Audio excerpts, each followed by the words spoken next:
안녕하세요. 새로운 한 주가 시작되는 월요일입니다. 주말은 잘 보내셨는지요? 항상 월요일이 되면은 사주 알아맞히기 동영상으로 여러분과 대변하게 됩니다. 이번 주에도 전주에 내드린 문제 풀어드리고 이번 주 새로운 문제 내드리는 그런 순서로 진행해 보겠습니다. 먼저 전주 문제부터 풀어드리겠습니다. 자, 이 사주와 전주에 여러분한테 내드렸던 문제가 되겠죠. 기호년 갑술월 을축일 김효시에 태어나신 남자분이십니다. 자, 문제는 뭐였죠? 문제는 총 4가지였습니다. 첫 번째, 월간 간목과 연간 기토는 합이 될까요? 사주 강약 잡기에 강약에 상당히 중요한 문제입니다. 월간 간목과 연간 기토는 합이 될까요? 합이 될까요? 다음 두 번째, 이 사주 강약은 어떤가요? 강약이 어떤지 묻는 문제가 두 번째가 되겠습니다.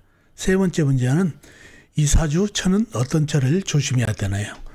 어떤 철을 조심해야 되는 사주인지 묻는 문제가 세 번째가 되겠습니다. 마지막 네 번째, 이 사주 건강의 약점은 어떤 것일까요? 이 사주 건강의 약점을 묻는 문제가 네 번째 문제가 되겠습니다. 이렇게 총 4가지가 여러분께 전주에 내드린 문제가 되겠습니다. 자, 그러면 문제를 풀기 위해서 사주 형국을 파악해 봐야겠죠. 사주 형국을 파악하기 위해서 오행의 분법부터 알아보겠습니다. 먼저 일간인 내편부터요. 일간의 내편의 오행의 세력이 강하면 사주가 강해지고, 반대로 상대편 일간의 힘을 빼는 오행의 세력이 강하면 사주가 약해진다는 얘기죠. 일간이 을목 작은 나무로 태어났네요. 나무의 내편은 비겁인 같은 나무나 나무를 생해주는 인성인 물이 내편이 되겠습니다. 먼저 비겁인 나무부터 찾아볼까요? 나무는 월간의 간목 큰 나무가 있습니다. 그리고 시지에 묘목 작은 나무가 있고요. 그리고 다른 데는 없고 지장간에 없고요. 다음에 나무를 생해주는 인성이 물을 찾아보면은 물은 사주팔자에 나와 있는 건 없고 지장간, 일지, 축토한의 개수, 작은 물이 암장되어 있는 정도입니다. 자, 그러면 나와 있는 내편은 간목 큰 나무, 묘목 작은 나무가 있네요. 이러면 사주가 약해질 가능성이 있는 사주팔자가 되겠죠. 상대편 답안 찾아보자고요. 뭔가요? 일간의 힘을 빼놓은 식상 일간이 생하면서 힘이 받고, 재성 일간이 극하면서 힘이 받고, 관성 일간이 나를 극하니까 일간이 힘이 약해지는 이 3가지가 상대편 오행이 되겠습니다. 식상은 뭔가요? 나무가 생해준 오행, 불. 재성은 나무가 극한 오행, 흙. 관성은 나무를 극한 오행, 쇠가 되겠습니다. 식상이 불부터 찾아볼까요? 불은 사주팔자에 나와 있는 건 없고 지장간, 월지, 술탄의 정화, 작은 불이 암장되어 있는 정도입니다.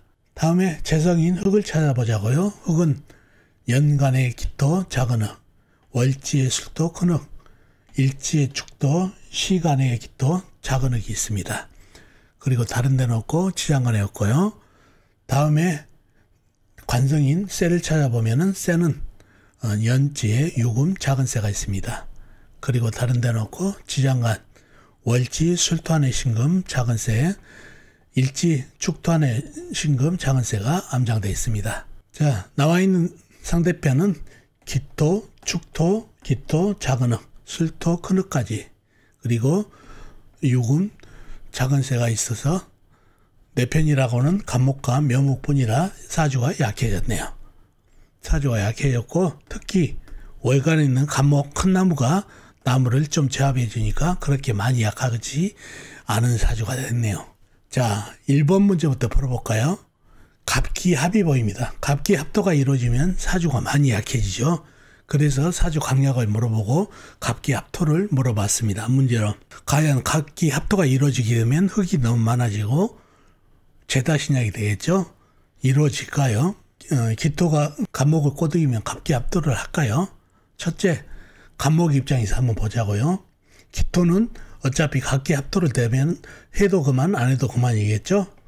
그래서 간목은 흙으로 변해야 될 이유가 있겠죠. 전혀 다른 오행으로 바뀌기 때문에. 간목 입장을 보자고요. 간목은 지금 많은 흙들과 싸우고 있습니다. 그리고 을목, 묘목이 나한테 힘을 주는 게 아니라 을목, 묘목이 나를 타고 올라가서 나를 기대고 있습니다. 상당히 괴롭죠? 거기에다가 수생목을 못 받아서 물을 먹지 못해서 상당히 괴롭습니다. 그러니 간목 입장에서는 구태여 사주에 많은 흑기운과 싸워야 될 이유가 없습니다. 을목, 묘목을 믿고 갑기 합을 안 할 이유가 없다는 얘기죠. 을목, 묘목이 나한테 도움이 되는 게 아니라 오히려 나를 타고 올라가서 나를 기대고 있어서 간목 입장에서는 이 을목, 묘목을 믿고 흑과 싸워야 될 이유가 없기 때문에 기꺼이 갑기 합토를 합니다. 그래서 흑으로 변하면은 흑하고 싸워야 될 이유가 없죠. 그래서 합을 합니다. 갑기 합토는 이루어집니다.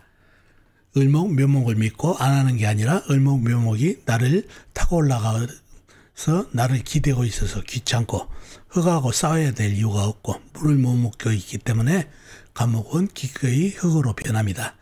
그래서 갑기 합토가 되니까 흑은 더 많아지죠. 일명 제다신약이라고 합니다. 그래서 1번 문제는 갑기 합토는 이루어집니다. 2번 문제, 이 사주 강약은 어떤가요? 했죠. 처음에 갑기 합토가 안 이루어질 때는 간목이 있어서 어느 정도 약한 사주는 되지만은 그렇게 많이 약하지는 않은데 나무들이 물을 못 먹고 갑기 합토가 이루어졌기 때문에 흙이 너무 많아서 신약이 졌습니다. 그래서 이 사주는 제다신약, 신약한 사주가 되겠습니다. 2번 문제도 답이 나왔죠. 희신은 뭔가요? 운에서 오면 좋은 희신은 역시 사주에 많은 흙을 견제를 해야 되겠죠. 운에서 큰 나무, 간목이 오면 좋겠습니다. 간목이나 이목이 오면은 많은 흙을 견제를 해서 좋고 물이 와도 좋겠죠. 수생목을 해가지고 나무에 힘을 받아도 좋은 사주가 되겠습니다. 그런 사주가 됐고 용신은 묘목밖에 없죠. 묘목에 기대야 을목이 살아갈 수가 있는 용신이 되겠습니다. 용신은 묘목, 희신은 물기운이나 큰 나무가 되겠습니다. 그런 사주팔자가 됐네요. 그런 사주팔자가 됐고 1번 갑기합토는 이루어지고 2번 문제는 사주가 제다신약이 됐고 3번 문제, 이 사주 어떤 철을 조심해야 될까요? 바로 사주에 흙이 병이 됐죠. 흙이 너무 강하죠. 을목이 흙을 제압할 수가 없죠. 오히려 당하고 있죠. 그래서 너무 강한 처가 되겠습니다. 재성이 너무 강하기 때문에 그래서 악처를 주의해야 될 사주팔자가 되겠습니다. 사주에 흙이 너무 강하고 이 흙이 바로 재성이라는 얘기죠. 재성을 이길 수가 없어서 애처가가 돼야 되고 악처를 주의해야 될 사주팔자가 되겠습니다. 다음 문제, 마지막 네 번째는 건강의 약점이 뭘까요? 건강의 약점을 묻는 문제가 마지막 문제인데 을목으로 태어났죠. 을목이 너무 약합니다. 땅에 묻히기 일보 직전이죠. 토다 목절이 되기 일보 직전. 그러니 을목, 나무는 신경을 뜻하죠. 머리를 뜻하고 그러니 신경계통을 주의해야 될 사주팔자가 되겠습니다. 건강의 약점은 신경을 주의해야 되는데 그 중에서도 사주가 을목이 물을 먹지 못하죠. 나무가. 그래서 물이 너무 약하기 때문에 조열한 사주팔자가 됐습니다. 그러니 신경계통 중에서도 조열해서 조현병을 조심해야 될 사주팔자가 됩니다. 그래서 신경계통, 조현병에 약점이 있는 사주팔자가 이 사주팔자가 되겠습니다. 이렇게 전주에 내드린 문제를 풀어봤습니다. 그럼 이번 주 문제 내드리도록 하겠습니다. 자, 이 사주와 이번 주에 여러분한테 내드리는 문제가 되겠습니다. 갑인년, 경호월, 신축일, 갑오시에 태어나신 사주입니다. 다시 한번요. 갑인년, 경호월, 신축일, 갑오시에 태어나신 분 사주입니다. 문제는 뭐죠? 이번 주 문제는 총 3가지가 되겠습니다. 이 사주의 가장 강한 호행이 뭔가요가 첫 번째 문제가 되겠습니다. 가장 강한 호행을 찾는 문제가 1번 문제가 되겠습니다. 두 번째, 이 사주 용신과 신은 무엇인가요? 이 사주의 용신과 신을 묻는 문제가 두 번째가 되겠습니다. 마지막 세 번째, 이 사주 성향, 성격이 어떤가요? 키포인트가 되겠습니다. 이 사주 성향과 성격을 전부 찾아서 한번 언급을 해 주시면 사주 형국 보는데 상당히 도움이 됩니다. 그래서 이렇게 총 3가지가 이번 주 여러분한테 내드리는 문제가 되겠습니다. 자, 이렇게 이번 주 문제를 내드렸고, 이번 주 문제도 여러분의 힘으로 아는 만큼 풀다 보면은 사주 공부에 도움이 됩니다. 그리고 자신의 힘으로 풀어보고 다음 주에 제가 풀어드리는 답으로 비교를 해보면 사주 공부에 도움이 되십니다. 댓글로 사주 답을 남겨놓으셔도 나중에 복귀하는 데 도움이 되십니다. 자, 어떻습니까? 오늘 사주 하루 마치기 도움이 되셨나요? 도움이 되셨으면 좋겠습니다. 특히 이번 주 문제는 성격 문제이기 때문에 잘 풀어보시면 큰 도움이 되겠습니다. 그럼 다음 주에 뵙겠습니다. 안녕히 계세요.